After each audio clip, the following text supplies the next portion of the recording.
9C के cases के अंदर जो आम तौर पर इससे पहले मैं अपनी वीडियोस के अंदर बता चुका हूँ, वो ज़्यादातर ग्राउंड्स वो हैं जो सेशन कोर्ट के अंदर इस्तेमाल होते हैं, जिनसे आप बेल ले सकते हैं। और जो कॉमन ग्राउंड्स हैं जो ज़्यादातर केसेस में जिनके ऊपर बेल मिलती है, तो ये बुराक लॉ ऑनलाइन पर यूट्यूब पे मौजूद हैं। इसके अलावा आज जिस पे बात मैं कर रहा हूँ वो है हाई कोर्ट के अंदर। हाई कोर्ट के अंदर देखें, ज़्यादातर जो हैं वो ग्राउंड्स थोड़े से डिफरेंट हैं। यहाँ पर कुछ लॉज जो होते हैं वो ज़्यादा इन्वॉल्व होते हैं। तो ये मैं मुख्तलिफ़ केसेस हैं जो आपके साथ शेयर करने लगा हूँ। कुछ जजमेंट्स भी हैं हर केस के साथ, ताकि अगर आपको किसी को रेलेवेंट है ये केस लॉ जो है अगर ज़रूरत हो तो वो आप इसमें से ले सकते हैं। तो 9C के अंदर जो कुछ ग्राउंड्स हैं जो उनके ज़िक्र करने से पहले मेरी एक छोटी सी आपसे रिक्वेस्ट है, प्लीज़ आप चैनल को ज़रूर सब्सक्राइब किया करें, वीडियो को लाइक किए और इसको आप इस पर कमेंट भी करें। और अगर किसी चीज़ को आप समझते हैं कि आपको नहीं समझ आई तो वो भी आप पूछ सकते हैं। तो अब हाई कोर्ट के अंदर आपने जो ग्राउंड्स लेने होते हैं उसमें मैं कुछ केसेस बता देता हूँ। देखें, इसमें केसेस में ये है कि आपने फ़र्दर इंक्वायरी कब बनानी होती है, इसमें रिकवरी जो होती है वो डाउटफुल कब करनी है। उसके अलावा को अक्यूज़्ड की विटनेसेस आ जाएगी क्योंकि ज़्यादातर इन्वेस्टिगेशन कंप्लीट होती है। तो उसके अलावा फिर आप बॉर्डर लाइन के केसेस कुछ होते हैं जिनका इख्तियारात इधर हाई कोर्ट इस्तेमाल करती है। फिर ये कि ट्रायल अगर चल रहा होता हो या फिर एक्विटल होता है तो वो भी जो होता है हाई कोर्ट के अंदर आप किस तरह से उसको कोर्ट कर सकते हैं। 161 के बयान ही सिर्फ काफ़ी नहीं होते, उसके लिए 163 164 का बयान भी जो है वो लाजमी होता है। फिर ये भी अगर आप नहीं होते तो आप उनको चैलेंज कर सकते हैं हाई कोर्ट के अंदर। फिर उसके बाद ये होता है कि अगर जो है मुलज़म जिसकी आप समझते हैं कि जी पुलिस ने दुश्मनी की वजह से, ज़्यादातर होता है कि पुलिस पार्टी ने जो है अपनी तरफ से किया होता है केस, तो उसको आप किस तरह से साबित कर सकते हैं कि ये जनाब क्या जो है वो पुलिस पार्टी का दुश्मनी का केस है। और ख़ास तौर पर इन्वेस्टिगेशन के वाले से, कि जब इन्वेस्टिगेशन आप समझते हैं कि ये गलत हुई हैं तो आप इस चीज़ को भी हाई कोर्ट के अंदर एक ग्राउंड बनाकर बेल ले सकते हैं। तो उसके अलावा जो है अगर इन्वेस्टिगेशन कंप्लीट नहीं है तो ये भी वहाँ पर एक जो है ग्राउंड बन जाएगा। फिर उसके अलावा चर्च के जो है कि चर्च कितनी किस्म की होती है। और एक चीज़ के पॉलिटिकल केसेस अगर आपने अक्सर देखा होगा तो उनका ट्रायल बिल्कुल डिफरेंट होता है, उनकी ज़मानत भी डिफरेंट होती है। तो वो भी मैं आज आपको आगे चल के बताऊँगा। और ये लास्टली जो चीज़ हम डिस्कस करेंगे वो होगा जो कितने साल के शख्स को जो है वो बूढ़ा समझा नहीं जाता। तो ये अब स्टार्ट कर लेते हैं। जो मैंने पहले बात की थी कि जो फर्दर इंक्वायरी का केस होता है वो हम किस तरह से बनाते हैं। देखें, एफआईआर और रिकवरी मेमो, इनके अंदर अगर शकूक आप पैदा कर देंगे तो केस जो होगा वो फर्दर इंक्वायरी का बन जाएगा बेल के लिए, यानी कि ज़मानत के लिए। यूँ ही आप एफआईआर और रिकवरी मेमो के अंदर जो जितनी भी यानी कि आप समझ लें बरामदगी लिखी होती है या जो गवाह लिखे होते हैं या ये जो दूसरी चीज़ें हैं, अगर आप इनको आप ब्रेकअप कर देते हैं तो आपको बेल मिल जाएगी। इस बात को जो है आप इसके लिए केस ला जो है 2005 CRLJ 799, इस पर ये 9C के हवाले से केस मौजूद है। उसके बाद फिर एक और चीज़ थी कि देखें, सेक्शन 29 CNS से मैंने पहले कहा था कि ये बेल जो है अब ज़्यादा लॉ को डीपली टच करेगी, क्योंकि देखें जो तलाशी आप कहते हैं कि जो सेक्शन है 21, उसके ख़िलाफ़ वर्जी करते हुए जो है वो किसी भी पुलिस अफसर ने तलाशी ली है, यानी कि वो बग़ैर इजाज़त घर के अंदर घुस गया, उसके पास तलाशी या उसने ख़ुद नहीं ली थी, कोई मातहत अफसर ले गया, तो हर पुलिस वाला तो आपकी तलाशी नहीं ले सकता। तो ये जो चीज़ें हैं सेक्शन 21 CNSA के अंदर मौजूद हैं कि सर्च किस तरह से की जाएगी, रेस्ट किस तरह से होंगे। तो अगर इनकी जो है वो ख़िलाफ़ वर्जी करते हुए किसी की जो है अगर तलाशी ली गई है तो ये भी हाई कोर्ट के अंदर आप एक बेल की ग्राउंड बनाएंगे और इस पर आपको बेल मिलेगी। तो ख़ास तौर पर इसमें ये लिखा गया है कि नारकोटिक्स इतनी हो कि जिसकी जो है वो अगर केस प्रोहिबिटरी क्लास 497 1 CRPC के तहत आता है, तो ये भी एक सवाल जो है फर्दर इंक्वायरी का बन जाता है कि जनाब ये तो क्वांटिटी इतनी नहीं है कि जिसकी सज़ा 10 साल हो। तो ये 10 साल से कम है तो ये प्रोहिबिटरी क्लास में आ जाएगा, तो इस पर भी आपको बेल मिल जाएगी जब आप तलाशी का जिक्र करेंगे कि ये 21 CNSA की खिलाफ वर्जी के तहत की गई है। तो यानी वहाँ पर आपको ये दो चीज़ों को आगे छेड़ना होगा, जिस पर आप इसको ब्रेकअप कर जाते हैं तो आपको बेल मिल जाएगी। इसके लिए केस ला है 2005 CRLJ 782। तो उसके बाद मैंने कहा कि अक्सर आपने ये देखा होगा, ये बहुत इंपॉर्टेंट पॉइंट है जो मैं भी बताने लगा हूँ, कि रिकवरी डाउटफुल होती है। रिकवरी डाउटफुल कब होती है? देखें, अक्सर आप एफआईआर अगर अच्छी तरह से पढ़ेंगे तो आपका ये बिल्कुल जो है ना मामला क्लियर हो जाएगा। अक्सर लोग इस पॉइंट पर तवज्जो नहीं देते। देखें, अब ये लिखा गया इस केस के अंदर कि मुलजिम की जेब से 1 किलोग्राम चरस निकल आई, ठीक है, और उसके बताने पर उसके घर से 9 किलोग्राम चरस निकल आई। अब 1 किलोग्राम जेब में रखी ही नहीं जा सकती, 1 किलोग्राम चरस इतनी कम नहीं होती कि बंदे की जेब में आ जाए। तो ये वो चीज़ थी कि आईओ ने फिर उसके बाद जो तफ्तीशी था उसने बगैर सर्च वारंट के उस घर की तलाशी ली। ठीक है जी, ये देखें जो वही बात 21 CNSA वाली आ गई। और फिर उसके बाद ये कि उसने किसी भी लोकल या प्राइवेट बंदे को वहाँ पर गवाह भी नहीं लिया। तो इस हवाले से जो चीज़ें आ जाती हैं सामने, वो सारी की सारी आप केसेस को शेक अप कर सकते हैं। ये यहाँ पर आपको बेल के लिए मदद करेंगी। तो इसके लिए जो केस लॉ है वो है 2001 MLD 1721, यानी कि जहाँ पर रिकवरी को डाउटफुल बनाया गया। देखें ना, एक चीज़ है, आपने अक्सर लॉ में देखा होगा कि not appeal to the prudent mind. तो जो चीज़ प्रूडेंट माइंड के जहन को अट्रैक्ट ही नहीं करती, तो ऐसे फैक्ट्स ही गलत होते हैं। जब फैक्ट गलत हो जाएंगे तो आपका केस आपके हक में हो जाएगा। इसका मतलब है कि डाउट क्रिएट हो गया, और वो ऐसा डाउट है जिसको फिर आप, एक ऐसा स्ट्रॉन्ग डाउट होता है कि जिसको शेकअप नहीं किया जा सकता। और ये एक आपको बेल दिलाने के लिए बहुत इंपॉर्टेंट चीज़ होती है। ये इसको लाजमी जहन में रखा करें इस पॉइंट को, चाहे आप सेशन कोर्ट के अंदर ही क्यों ना हो, वहाँ पर आप इस चीज़ों को, लॉ को डीपली डिस्कस किया करें। ये पीपीसी की हैं और ये इसी सारी वाले से इन चीज़ों को आपने लेकर आना है। अब आगे आ जाते हैं जी, कि एक चीज़ और होती है, वहाँ पर आता है कि सेक्शन 51 CNSA के अंदर जो चीज़ें मेंशन होती हैं, वो जो है उनका इत्तलाक जो होता है, यानी कि जो बेसिकली बेल ना मिलने की ग्राउंड है, कि जो उसके अंदर सेक्शन 51 ने कहा है कि हर केस के अंदर जो है वो बेल नहीं दे दी जाती। वहाँ पर जो 51 का 1 है जो है उसके अंदर CNSA के अंदर, उसके अंदर ये लिखा हुआ है कि अगर कोई भी ऐसा जुर्म जिसकी सज़ा नारकोटिक्स की सज़ाए मौत बनती हो तो उस पर आप ज़मानत नहीं दे सकते। तो ये बात तो प्रोबेटरी क्लास के अंदर भी आ जाती है जो 497 CRPC है।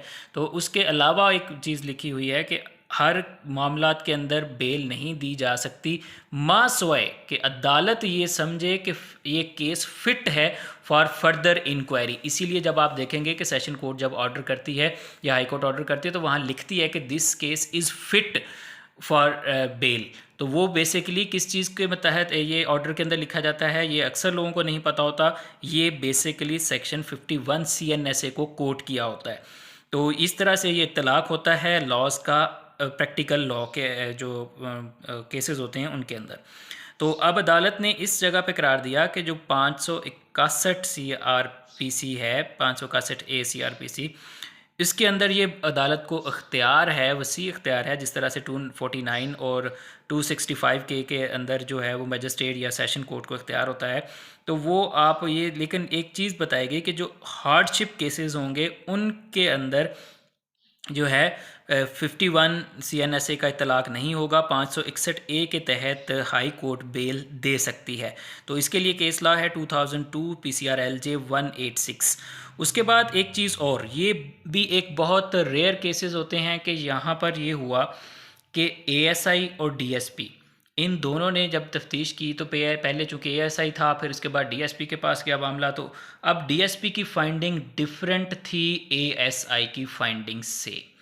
तो जहाँ पर तहकीकाती अफीसर्स की बयानात में तज़ाद आ जाए, तो वो भी आपको एक फ़िट केस होता है बेल लेने के लिए, ज़मानत लेने के लिए।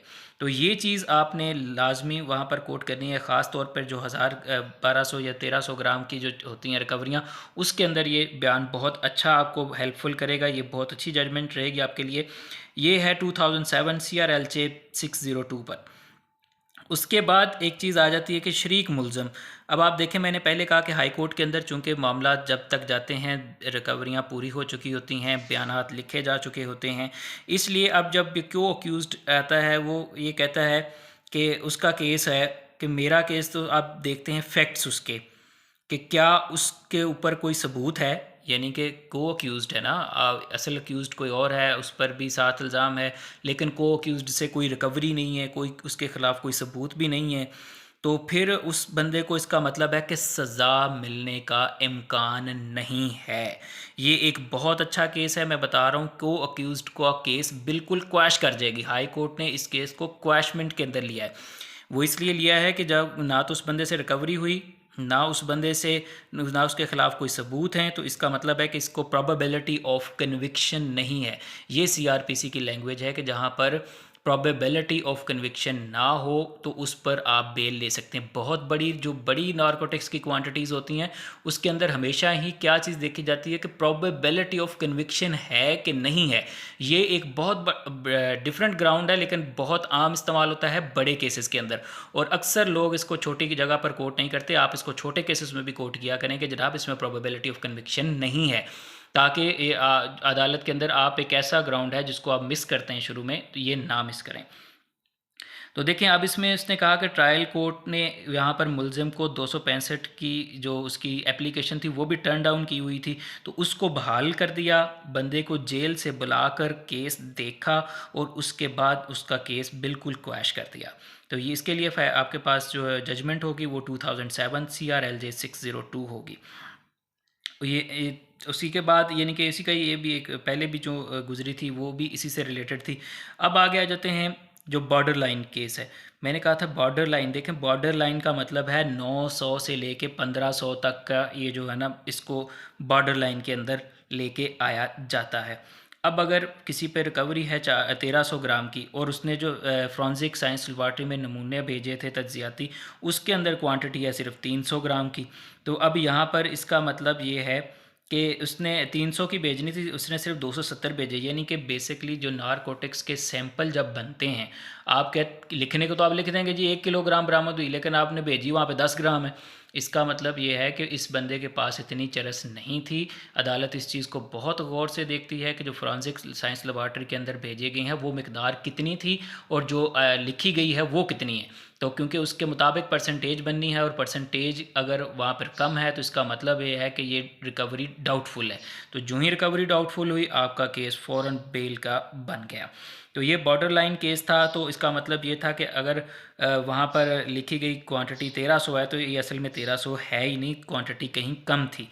इस डाउट के ऊपर जो है वो बॉर्डर लाइन केस बनते हैं। और इसी बॉर्डर लाइन केसेस के अंदर, बॉर्डर लाइन केसेस पर मैं एक चीज़ बता दूं कि दे आर ऑलवेज बेलेबल। तो ये जो केस है ये 2011 है, PCRLJ 177। इसी तरह से एक और केस है कि जिसके अंदर 1 किलोग्राम की जो थी वो FIR उसमें लिखा हुआ था कि 1 किलोग्राम से ज़्यादा है, लेकिन 10 किलोग्राम से कम है। लेकिन जब फोरेंसिक लेबॉर्ट्री का पूछा गया तो वहाँ पर मिकदार जो थी वो फ़र्क लिखी हुई थी, इसलिए ये वहाँ पर फ़ौरन ही उसको ज़मानत मिल गई। तो ये जो केस ला है इसके लिए आपको 2000 PCRLJ 657 आपको ये केस मिल जाएगा।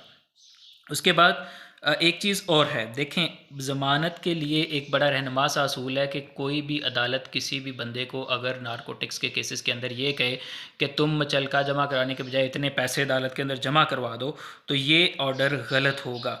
इस ऑर्डर गलत के ख़िलाफ़ भी आप हाई कोर्ट के अंदर जाके अपनी वो सज़ा मुअत्तल करवा लेंगे। आप ये देखें, अब ये जो केस था ये था PLD 2004 कराची का 191। इसमें ये था कि फ़ैसला लाहौर हाई कोर्ट ने जो दिया उसने जो पिछला फ़ैसला था इसको 51(2) के तहत जो था केस को कैंसिल कर दिया उन्होंने। अब इसके बाद आ जाते हैं कि अगर एक मुलज़म ट्रायल वाला चल रहा है, कोई भी बंदा ट्रायल एक चल रहा है, उसके ऊपर नारकोटिक्स का केस था, ट्रायल उसके ऊपर बना, उसमें उसको एक्विटल हो गया या कन्विक्शन, यानी अब या तो उसने पहले ही उसकी सज़ा पा ली या वो बरी हो चुका है। अब उन्हीं फैक्ट्स पर कोई नया केस बन के उसके ऊपर उसको फिर से पकड़ लिया जाए तो अदालत कहती है कि ये गलत है, क्योंकि उसी तरह के फैक्ट्स पे, यानी कि जब एक तरह के फैक्ट से पहले ये केस बन गया था, उसमें मुलज़म ने अगर अपनी आपको बरी करवा लिया है या ज़मानत पर है तो उसको दोबारा से केस उस पर बना के उसको गिरफ़्तार नहीं किया जा सकता। तो इस तरह से उसके ऊपर दूसरा मुकदमा नहीं चल सकता।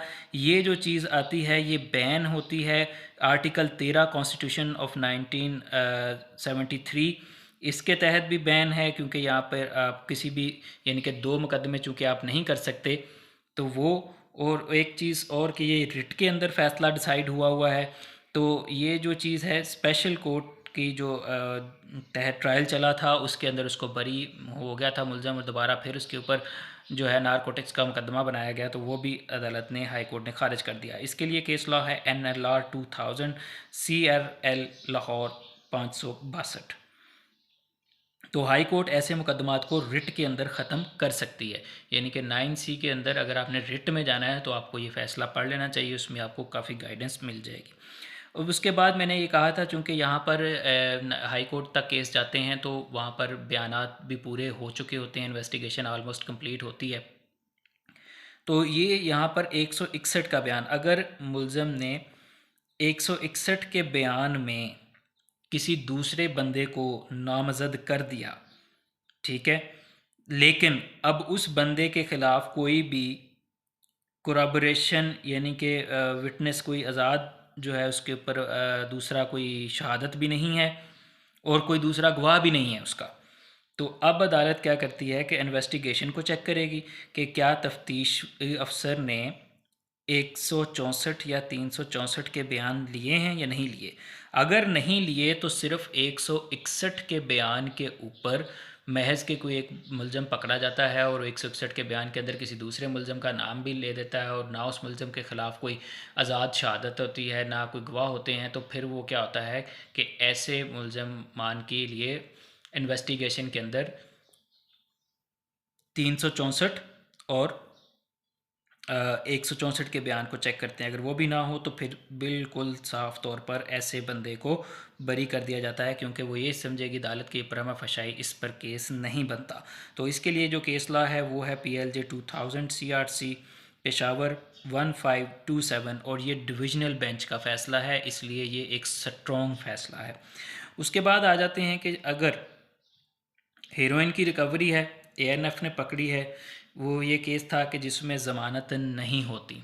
ये मैं आपको बता दूं कि भारी मकदार है, देखें 43 किलोग्राम 43 किलोग्राम की अगर रिकवरी है, ANF ने जाके पकड़ा है, तो ANF को ये बताना पड़ेगा कि हमने मुलज़म का पीछा किया था और उसको पकड़ा है। वो ये साबित कर देते हैं कि जनाब हमने बड़ी एफर्ट के साथ इस बंदे को पकड़ा है और इसमें से ये सारी इससे रिकवरी करवाई है, और वो रिकवरी मिल जाती है, तो फिर वो बंदा बरी नहीं हो सकता, क्योंकि प्राइमा फशाई उसका केस जो है वो नहीं बन पाएगा बेल का। तो इसलिए इसके लिए केस लॉ है 1999 यानी PCR LJ 728। अब आ जाते हैं, मैंने कहा था कि जो पुलिस की दुश्मनी का हम अक्सर कहते हैं कि जी पुलिस की दुश्मनी हमने किस तरह से साबित करनी। देखिए पुलिस की दुश्मनी ये होती है कि उसने आप पर फेक रिकवरी डाल दी, लेकिन अब ये है कि बाज़ औक़ात इन्वेस्टिगेशन में बड़े फ्लॉज होते हैं, लोग इस तरफ नहीं जाते। हाई कोर्ट के अंदर जब भी केस जाए तो मैं आपसे ये रिक्वेस्ट करूँगा कि आप इन्वेस्टिगेशन को लाजमी अच्छे तरीके से चेक किया करें, इन्वेस्टिगेशन के अंदर फ्लॉज ढूंढने की कोशिश किया करें। अगर आपको स्टैट्यूटरी चीज़ें नहीं मिल रही होती या अगर आपको CNSA के अंदर कोई हेल्प नहीं हो रही, तो आपको इन्वेस्टिगेशन ऐसा एक चीज़ होती है जहाँ से आप केस को बड़ा ईजीली ब्रेकअप कर पाएंगे। ये देखें अब इसमें क्या था कि 56 किलो का जो वो रिकवरी थी।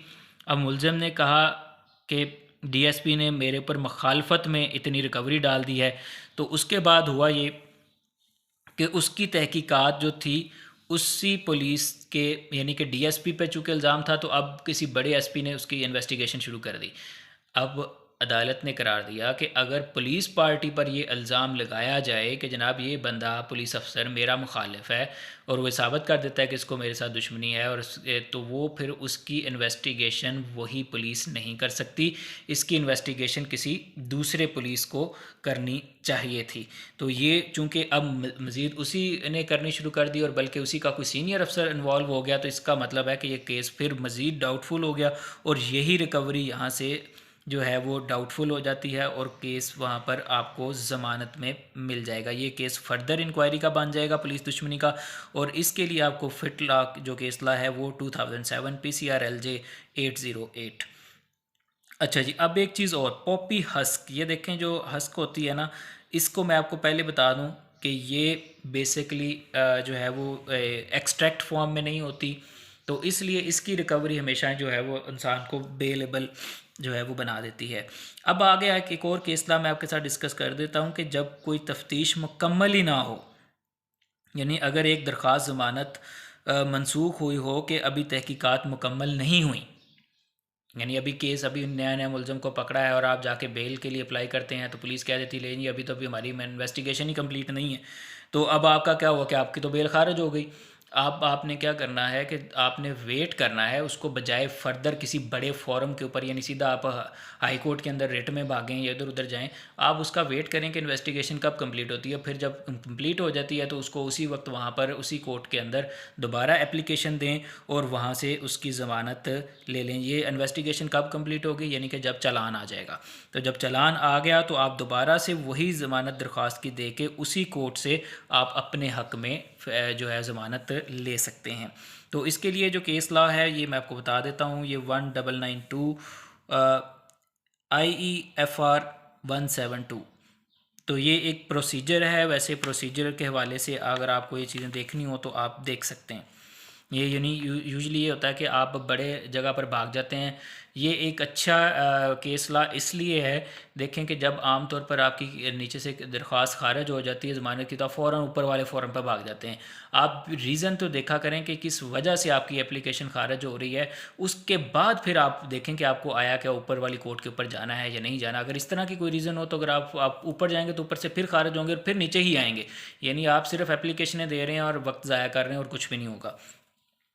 अब आगे आ जाते हैं कि अगर एक बंदा ये कहता है कि जनाब मेरे पास जो है वो रिकवरी, कहते हैं कि जनाब उसमें प्राइवेट और आज़ाद जो हैं वो विटनेसेस नहीं होते इंडिपेंडेंट, लेकिन अगर पुलिस ये ज़ाहिर कर दे कि उन्होंने पूरी कोशिश की थी आज़ाद एक इंडिपेंडेंट विटनेस लेने की, तो उसमें फिर ये होता है कि वो केस उनके हक़ में होगा, ऐसे बंदे को ज़मानत नहीं मिलेगी। यानी कि अगर प्रोसिक्यूशन ने अपना केस ये साबित कर दिया कि भाई अगरचे रिकवरी ज़्यादा है, लेकिन हमने अपनी उस वक्त पूरी कोशिश की थी मौके पर कि कोई इसका इंडिपेंडेंट विटनेस मिल जाए, लेकिन अगर हमें नहीं मिल सका तो हम इसको नहीं हासिल कर सके, तो अगर वो अपनी एफ़र्ट को सिर्फ शो कर देते हैं तो अदालत उस पर मुलज़म को बेल नहीं देगी। तो अब आके आ जाते हैं, ये केस ला है इसके लिए 2005 PCR LJ 710। अच्छा, अब एक चीज़ ये है कि एक औरत है, वो मौके से गिरफ़्तार भी नहीं हुई, वो बल्कि 161 का उसका जो बयान होता है वो लिया गया, बाद उसको किसी और ने मतलब ना उस मौके से गिरफ़्तार किया गया ना उससे कोई रिकवरी हुई है।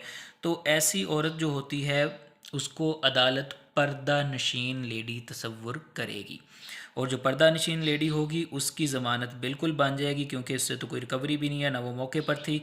तो इसका मतलब यह है कि ये केस बहुत डाउटफुल है। तो अब उसको महज 161 के बयान पे उसको सज़ा नहीं दी जा सकती, तो ना ही उसको बेल डिनाई किया जा सकता है। तो ये केस जो है ये 497 एक CRPC के तहत प्रोबेटरी क्लॉज के अंदर फॉल करेगा और उसको ज़मानत मिल जाएगी। तो ये खातून की ज़मानत के लिए केस ला जो है वो 2004 PCR LJ 1756 है।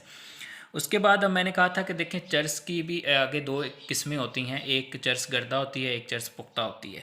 अब ये बात यह है कि आप कहते हैं जी कि दो तरह की चर्चेस में रिकवरी हुई थी, रिकवरी लेकिन जब आपने फॉरेंसिक साइंस लेबॉर्ट्री के अंदर भेजी तो ये नहीं बताया कि वो पार्सल आपने कौन सा भेजा था, यानी चर्च गर्दा का भेजा था या चर्च पुख्ता का भेजा था या दोनों का अलग-अलग भेजा था। अगर ये चीज़ मेंशन नहीं है तो वहाँ पर आपको बेल जो है मिल जाएगी, लेकिन वहाँ पर आपको एक चीज़ और बतानी होगी। वो ये करना पड़ेगा कि आपको बताना है कि जी इस बंदे पर प्रीवियसली कोई भी इस तरह का इल्ज़ाम नहीं है। अगर वो प्रीवियस नॉन कन्विक्ट है तो ये बेल ग्राउंड जो है वो आपके लिए बहुत फिट होगी कि जो FSL की रिपोर्ट है फॉरेंसिक साइंस लेबॉर्ट्री की, तो वही डाउटफुल हो गई है। तो ये केस लॉ इसके लिए है 2007 YLR 1822। अच्छा जी, अब मैंने कहा था कि जो पॉलिटिकल लोग जो होते हैं, जो सियासी जो दुश्मनी होती है किसी की, उसके ऊपर जो पर्चे करवा दिए जाते हैं फजूल के, उसका ट्रायल कहाँ होता है। देखें जब इस तरह की हो तो इस ऐसे शख्स की ज़मानत 52 के तहत ये स्पेशल कोर्ट के अंदर जो है उनका जो है अथॉरिटीज़ उनके पास ये इख्तियार होगा कि उनको एप्लीकेशन जाएगी और वो 7 दिन के अंदर फ़ैसला करेंगे। और इस तरह के बंदे की, यानी कि अगर फ़र्ज़ करें कि कोई एक सियासी आदमी है, उसके ऊपर उसके सियासी मुखालफ ने पर्चा करवा दिया है, तो वो अपनी ज़मानत के लिए स्पेशल कोर्ट में जाएगा वहाँ पर जो है जो अथॉरिटीज़ होंगी उनको एप्लीकेशन देगा और वहाँ पर 7 दिन के अंदर उसके साथ ये फ़ैसला होगा, जहाँ पर वो ये कहेगा कि जनाब इस ऐसे ख़ास हालात हैं कि जहाँ पर सियासी रंजिश भी है, वो साबित करना पड़ेगा कि उनको सियासी रंजिश है। तो अगर वो सियासी रंजिश को साबित कर देंगे तो फिर उसको जो है वो ज़मानत मिल जाती है। पुलिस की जो है उसमें ये बताएगा कि जनाब ये मेरी पॉलिटिकल विक्टिमाइजेशन की जा रही है।